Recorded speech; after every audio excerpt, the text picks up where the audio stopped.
uvuyayo kuyizeleni silinde bafabona noma silinde lona uvuya lo kuhamba lokuyizela aluvuywayo akuba ngathi kusemngcwabeni ngiyacala kuba kuyavuma bandla ekanti siyaqhubeka ke siyabulela kuba ugana osazisileyo apha kusomandla lo basilamu kunjalo nje simthembile uThixo simthembe akho nto sithembe njengoThixo njalo kwizinto zonke ezikhoyo phezu komhlaba ezithenjiweyo sithembe uThixo qha njalo baba sithembe uThixo qha kuphela kunjalo nje akazange wakwasiphotha akazange wakwasiphotha oko lafikayo apha eMzantsi Afrika elibandla ngo-1906 ufika kwalwa 1906 yayihleka lento because yabona inyaniso siyayithanda inyaniso kakhulu kodwa khona amaxesha singayithandi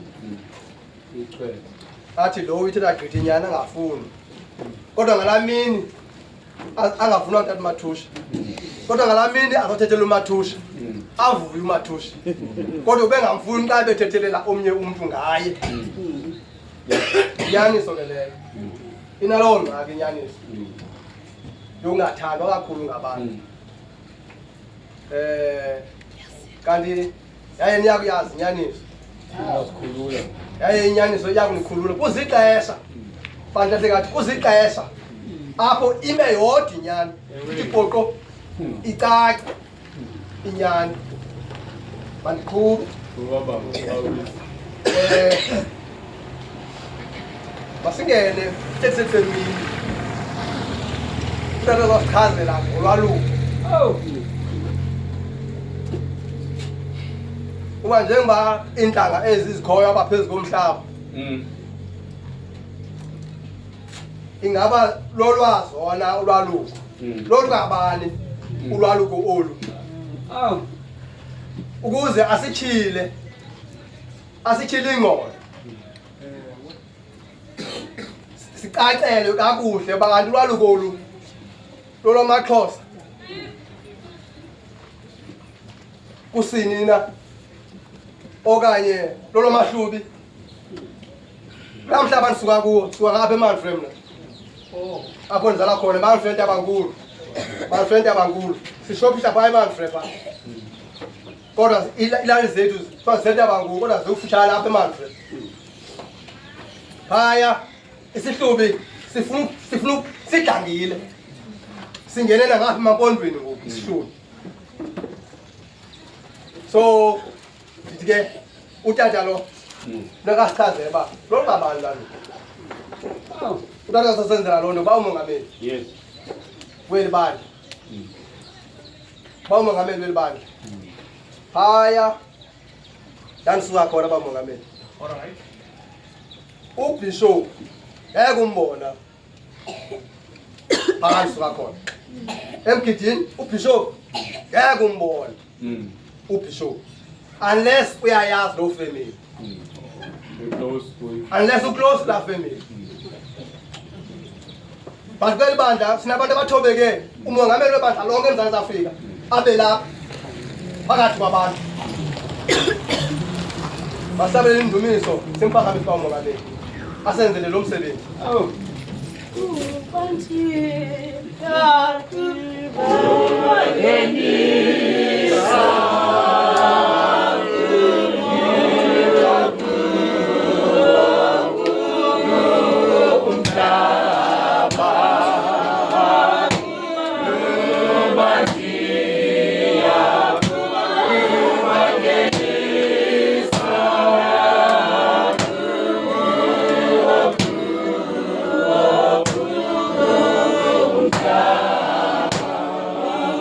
Nobody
mandithabathe ngeli thuba ubulisa umuntu wonke okhoyo kule ndawo. Iqalela ke kumvelelo phakathi kwethu. Kubalungiseleli. Kumadoda amakhulu kogosa. Umongamelikazi. Kubalungiselelikazi abakhoyo. Omama abakhulu. Kogosakazi kodadewethu. Nabahlali bonke abakhoyo kule ndawo. Nabantwana abancinane nje ababulisa ngegama likaYesu Kristu umsindisi. Amen. Amen. Phambi koba bandla ndiyisungule intetha yam, mandibulele kumama uNkushibane. Phambi koba intetha yam ndiyisungule, ndisithi umama uNkushibane wenze laa nto ipha kwiZenzo chapter 16. Xa uPawulos esolusa uTimoti ongumGrike, onina ingumYuda, mandibulele mama uNkushibane, uthe kanti xa kushunyayelwa uyamamela. Le nto uyenzileyo yoyisa abashumayeli nabefundisi. Le nto uyenzileyo yoyisa abashumayeli nabefundisi. Uthi uJohn Wesley ngenye imini xa eprotesta from Rome, uthi we are the people of one book. Singabantu abancwadi ingathi kum ungqinela uYesu. Xa uYesu esithi pha kuYohane chapter 5 verse 39, uthi ziphenduleni izibhalo kuba nibani nobomi ngazo, nibe ningafuni ukuza kum ukuze nibe nobomi ngakum. Okokuba senze ngolu hlobo kuphengulula bethuni. Futhi le nto siyenzileyo mlungiselelo wam asiyipiloti, asiyikhangeli okokuba izawulungana okanye ayizukulungana. Le nto seyenziwa apha enkonzweni, futhi nezinye iinkonzo ziyayenza ngoba zinqinela le nto. Sizawutyhila ke kwincwadi yeziqalo Genesis chapter 17. Kodwa phambi koba ndingene pha, ndinamazwi endiwathandayo athethwa ngumprofeti omkhulu uIsaya ngesahluko se53 ngevesi yesi-6. Uthi thina sonke salahleka njengebhusha, elowo waya endleleni yakhe, waze uThixo wamwela uYesu ngenxa yobugwenxa bethu. Uyabona le nkonzo yolwaluko ingaqondakali nje, kungenxa yokuba salahleka. Nelibandla libuya kulahlekeni lizongqinela inyaniso. Thina sonke naye wizayo lapha, ngoba uthi thina sonke salahleka njengebhusha, elowo waya endleleni yethu. Uyabona ke ngosibuye kulahlekeni. Uthi abantu xa bebuye kulahlekeni ababuyi ngamini. Mhlawumbi nawe uzawuthi xa kugqitywa le nkonzo ububone okoba mandibuye kulahlekeni. Ubone okoba mandibuye kulahlekeni. Kodwa ulibambe ilizwe lithi le nto asiyipiloti, asijonge okokuba izawulunga okanye ayizukulunga, ngoba sesiyenzile yalunga. Sesenzile yalunga. Masiyenke kwincwadi yeziqalo, the book of Genesis chapter 17.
uchapter 17 uthi umnqophiso wolwaluko. Umnqophiso wantoni? Siqale ukwahluka pha. Siqale ukwahluka pha ngoba abanye xa bathetha ngolwaluko bathi lisiko. Siqala kwapha. Yes. Ukwahluka. NgokaThixo lento ululwaluko ngumnqophiso. Yintoni lento ingumnqophiso? Umnqophiso sisivumelwano. Yi-agreement. Futhi akukho mntu ungayaziyo apha. Akukho mntu ungayaziyo okokuba le nto ingumnqophiso. Is an agreement, is a contract. Why ndithetha ngolo hlobo? Okokuba uthenga into efurniture shop, uyithenge nge-installment, uyahlala phaya ne-salesman okanye sales lady likusayinise izinto. Le nto uyithengayo nokokuba sistop noba i-dining room suit uza kuqhuba ngoku hlobo ukuyiba uthi wawugqiba usayine. Ayacontract ungayisayinanga uthi wawugqiba uthini usayine. Ulwaluko is a signature. Yi-signature kuntoni? Kulo mnqophiso. Yi-signature kulo mnqophiso. Ngangoba ingene bazalwane nangodade make ndikhulele ibhathi ngathi iyandibambezela apha. uMC uthe xa yethetha wathi iintlanga ziyalubanga ulwaluko. Iintlanga ziyalubanga ulwaluko. Ngenye ixesha umntu kayibangi into kanti ayo yakhe. Mandiqale kule ndawo khawukrwaqule mani phaya kuGenesis chapter, it should be chapter 11. Uye pha verse 10. Genesis chapter 11 ithi indawo pha inzala kaShem kude kuyokuma ngoAbraham. Inzala kaShem kude kuyoma ngabani? ngoAbraham. uThixo lo mnqophiso unika uAbraham. Unika bani? uAbraham. Mna ndime kule ndawo yinzala kaHam. Yinzala kabani? kaHam. Ithi iBhayibhile uthe uThixo kulibona ilizwe okoba lonakele njenganamhlanje. Kuthiwa wathetha noNowa okoba uNowa makazenzele umkhombe angene yena nosapho lwakhe. Ithi iBhayibhile kulaa mkhombe kaNowa kwasindiswa abantu abasibhozo. Ngobani aba bantu basibhozo? Kwasindiswa abantu abasibhozo. Ngobani aba bantu basibhozo? Aba bantu basibhozo nguNowa nenkosikazi yakhe noonyana bakaNowa abathathu abangobani namakhosikazi abo. Abanyana bakaNowa owokuqala nguShem, apho uteni uAbraham aphuma ibe nguHam, apho abantu abantsundu baphuma khona. Mna ndiphuma kwindlu kaHam. And le ndlu kaHam khange ilinikwe elisiko. Iphinde ibe nguYafeti owesithathu. Abamhlophe abo baphuma ngamanye amazwi inzala kaHam efana nabo okokuba ibanga ulaluko ibanga into engeyo yayo.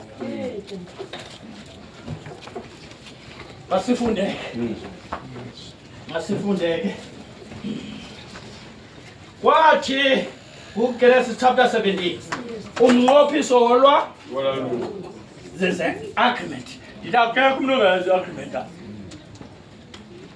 Naxa usukile ku-argument kufike kuthiwa kaloku sasenza isivumelwano.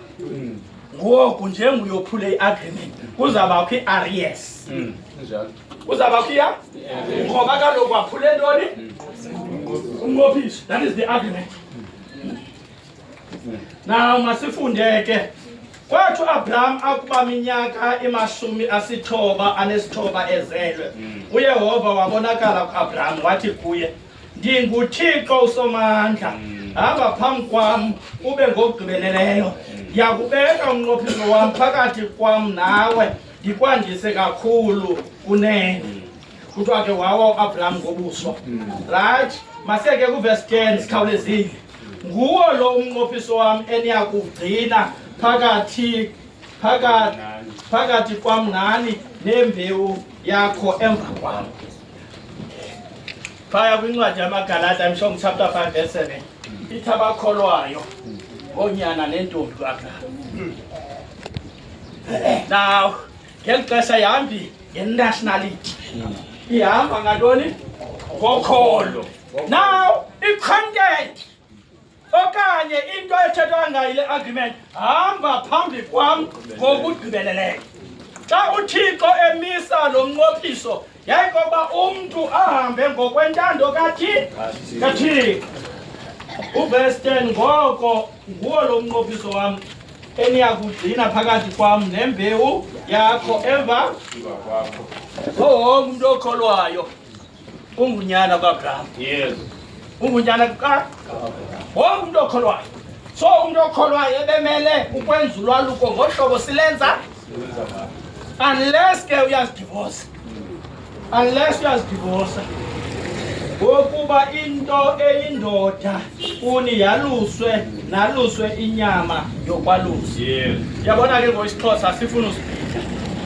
Phaya esiNgesini kuthethwa nge-male. NIV yakuxelela nge-male. uKing James akuxelele nge-man child. Nge-man child. Ngamanye amazwi le nto yenziwa kumntu esolula. Yeke nje uba uAbraham yena uyenziwe at the age of 99 years because yayiqala ukwenzeka.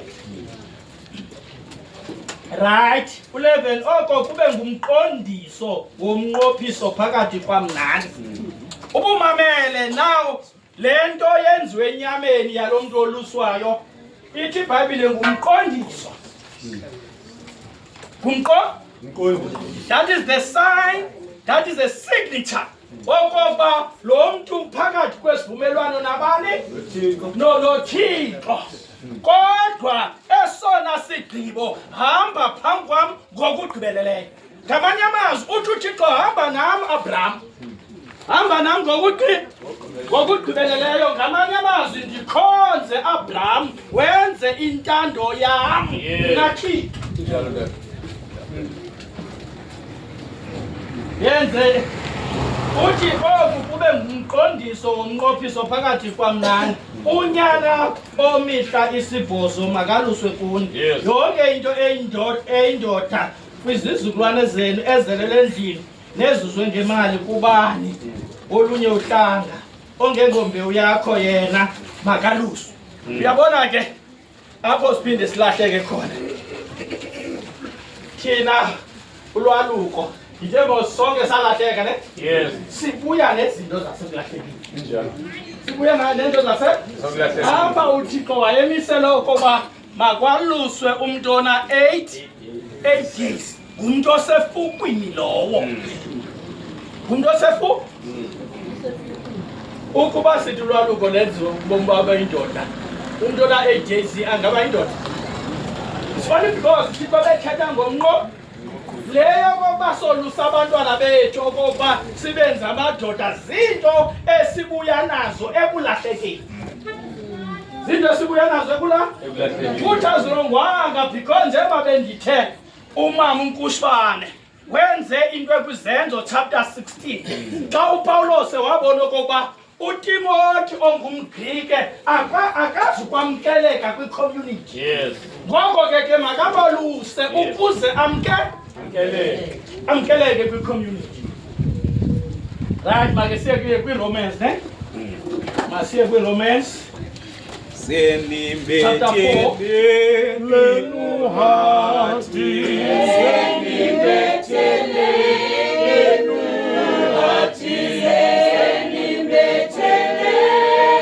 uhati.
siyeva ezi-TV nakwi-radio nge-statistics ngeenkcukacha-manani zabakhwetha abafayo. Abafayo. Mandilungise le nto. Nokoba walusa ngesiXhosa, ababulawa kwalusa ngesiXhosa. Apha ngokwasenkonzweni, not a single one umkhwetha wake wafela endle. Ngoba napha esiXhoseni ababulawa lisiko. Into enayo babulawa zizinto ezenziwayo ngabantu abangazani naThixo. Ngabantu abangazana ntoni? Zizinto ababulawa lisiko. Ndiyayimela leyo into enayo zizinto ezenziwayo ngabantu abatheni abangazani naThixo, izinto ezintsha zanamhlanje. Ezintsha zanamhlanje. Ithe ke masiyeni ke Romans 4 ukhawuleza mandiye phaa kuverse 11. Waza wamkela umqondiso wolwaluko. Wamkela ntoni? Umqondiso is a sign. Umqondiso is a signature. Yes. Yolwaluko. Laa nto sithi lisiko kukuzibophelela kuThixo. Okokuba uzawukhonza uThixo noba uyenza ungayazi, kodwa kukuzibophelela kuThixo. Wenza umqondiso wolwaluko waba liqina lokuqinisa ukulungisa bokholo ebenalo esekungalungile. So le nto yaba liqina. iRomans ziphuma phandle ngoba isignature liqina. Yaba liqina kuAbraham okokuba uyazibophelela uzawukhonza uThixo. Zakhonza uThixo. Uthi esengalukini ukuba abe nguyise wabo bonke abakholwayo. Uyayibalanda? Yes. Ukuze abe nguyise wabo bonke. So umuntu okholwayo ophethe le nto uAbraham uyise. Yes. uAbraham nguyise. So abemele ukwenza njengoAbraham. Ebemele ukwenza njengoAbraham. Nditheke le nto sithetha ngayo nam asipilot. Yes. Asijonge ngoba izawulunga okanye izolunga. Siyayazi. Iyalunga. Yes. Futhi le nto ibengba ootata babe ngootata abayityuwa yehlabathi. Abayityuwa ntoni? Yehlabathi abazaziyo okokuba ngootata. Yes. Yeah. All right. Ndizawudlula apha makesiyeni ke ngoku. Masiyeni kwincwadi kaYoshua. Chapter 5.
uyabona ukuphuma kwekwe kumgidi Yes.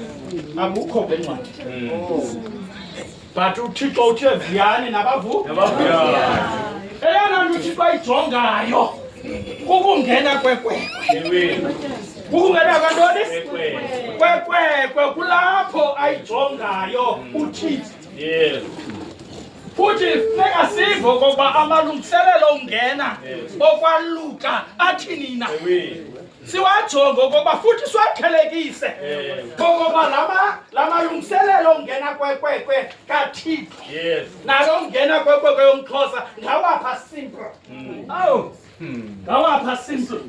By simple I mean ngawapha cheap. Ulala ebusuku.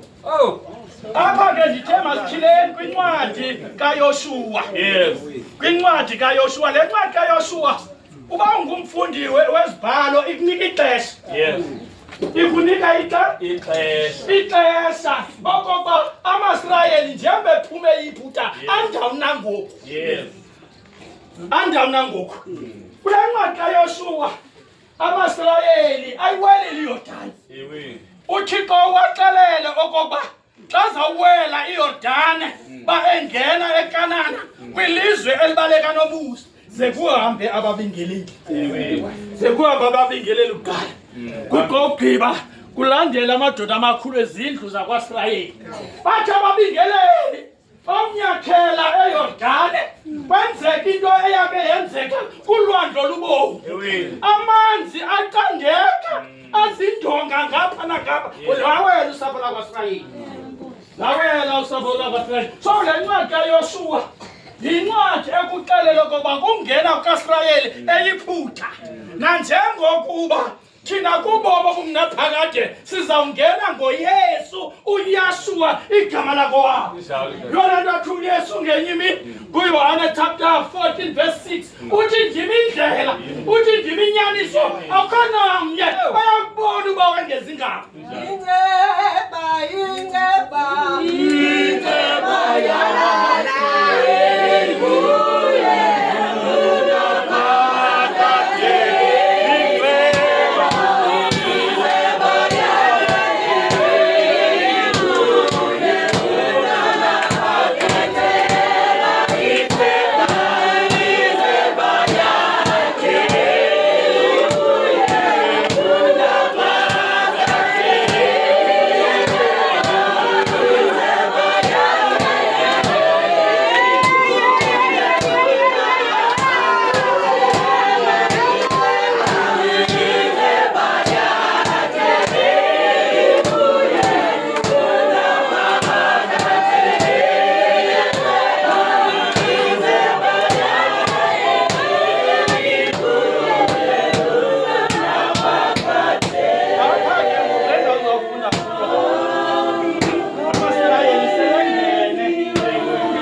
sesekanana mandifundeke. Yes. uYoshua chapter 5 go verse 2 ithi indawo pha uhlaziyo lolwaluko. Uhlaziyo laloni ndithanda uyenza simple ke mnandi. Yes. Yithi uvuselelo lolwaluko. iBhayibhile ithi uhlaziyo lolwaluko. Mna ndithi uvuselelo. Uvuselela into ebike yayekwa. Isn't it? Right. Ngelo xesha uYehova wathi kuYoshua zenzele intsengele. Uphinde okwesibini ukubalusa onyana bakaSirayeli. Wazenzela ke uYoshua intsengele wabalusa onyana bakaSirayeli endulini yenyama yobalusa. Apha kuvela kwesikhwetha bethuli. Kuvela kwesikhwetha. Apha sibona amalungiselelo okwaluka asimple. Asimple. Okokuba uMoses kwathiwa makazenzele umdlanga. Intshengece. Cha. Iphelele ba. Uyabona ke thina amaXhosa singena kwindleko ngendleko. UmXhosa mos ndiyazazi izinto. Yes. Futhi akho umXhosa ungaphezulu kwama. Yiba lokuxesile. Uyayibona la ex ukhona. Usaba isibhakela. Ungathanda uxesibe. So akho mXhosa ungaphe? Yeah, ngoba sami isiduko sinala ex uMxhosa. Right. Now phaya kuthi njengamaXhosa. Uthi utata xa ezakolusa inkwenkwe yakhe. Akhumbule kanene unetyala. Khumbule kanene unandoni? Unetyala lembeleko. Nokabi kwekwe. Ayikabi kwekwe. Ayika afuni ibhokwe ngoba unoloyika uphopho ngoba ayizupasa. Yela xesha lethu ke bekusilanyiwa imithombo. Yayazi laa nto imithombo yenziwe? Ngoba ndiyazazi izinto okumama ekwenziwa imithombo umsiba. Kwenziwa utywala. Uyofuna ibhokhwe. Uyofuna ixhwele. Elizawuqinisa elibhuma. Uyofuna ixhwele. Thina asifuni ixhwele. Into yasithanda nothini. Sesinalo. Uyofuna ntoni? Ixhwele lokuqinisa lekwekwe. Ezo indleko. Uyabona ke apha ngokaYoshua. Only thing umuntu makazenzele ntoni? Ngazenzela nami. Kwezinye indleko ezakekho. Asikho. Akekho. Mandikhawuleze ke ndiye kwapha kuko. Mandikhawuleze ndiye kwapha? Chapter 2.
Sadila namalungiselelo ongena kwekwekwe. Yes. Sizabona intsengeko. Khange siyibone ibhoko. Khange siyibone ibhoko. Ngokwesibhalwa isibakho. Yes. Ayizubakho ngokwesibhalwa. Ayizubakho. Nobutywala abuzubakho. Ubutywala abuzubakho. Abuzubakho. Ubutywala. Uzayiva ke ngoku apha eBhayibhileni. Kangangoba abazalwane bam bodade. Ngase le nto siyenze kakuhle because ndithe uThixo ujonge phaa emngceni. Ujonge phaa? Kungene okungafunekanga kuthithwe khona kuqhathwe khona. Ngoba le into singayo namhlanje kukuza konwaba nokuvuyisana nokubulela kuThixo. uThixo yena ujonge phaya ekungeneni. Right. Verse 15 of chapter 2 ne? Yeah, wena useza ummelwane wakho usongezelela ubushushu bakho kuye umxilisa nokumxilisa ukuze ukondele ubuze bakhe. 16 uyakuhluthiswa ngocucezo kungabi luzuko sela nawe. Apha lento iya kubantu abakholwayo abacompromise ilizwi likaThixo. Bavusela abantu abacompromise ilizwi likaThixo. Ngaya eQueensdale ndike ndathetha into ezibeleni. Lana bamandithethe napha. Unenyaniso zodwa. Lana bamandithethe napha. Ndathi ezibeleni kumzibe ndithetha kuwo okokuba kuzawubakho omnye umgidi wabantu besixhosa abazawubetha unongelema makandiyeke mna ndihle sinike itshansi abo bantu sinike itshansi abo bantu ezi zinto afuneka angazihambe zombini yiyo le nto ithi ke ngoku lowo unika umelwane wakhe utywala amxilise abondele ubuze bakhe uthwasela nawe ukuze bonakale kuthwasela nawe. Ngamanye amazwi uThixo akahambisani nobutywala. Injalo ngqo. uThixo akahambisani nobutywala. Yabona njengoba ndime apha ngikhuzwa kakhulu ngabantu. Ngikhona ndawuthetha i-age yam umuntu angabhilivi ngoba andiyifake into uThixo angayifuniyo emlonyeni wam. So abantu abakholwayo mabohlukane nobutywala. Kunjenje kwelizwe kukumka kwilizwi likaThixo. Singathi xa sinokubuyela izinto zingangcono kakhulu. Izinto zingangcono. So into efuna nguThixo for ukwalusa sengeke afuna bhoko afuna tywala afuna tywala. So le ndlela kaThixo is very cheap. Ilula le ndlela kaThixo and futhi izala amadoda nengqondo. Yabona umntana woluswe inkonzo sinayo right xa unombona eshukuma ubuze lento fundiswe ngubani lento ifundiswe ngubani lento nalaba lapha banodibana nayo kuba lento bayithatha kodwa umntu obunikweyo ancanciswe uthi kwendawo zoyonwaba apha eMdantsane athi uyabona mna utywala ndabalukela omama abadala bancancisa utywala ndaba kuba kaloku bufumene ngendlela erayithi. Make sihlabeleni ke indumiso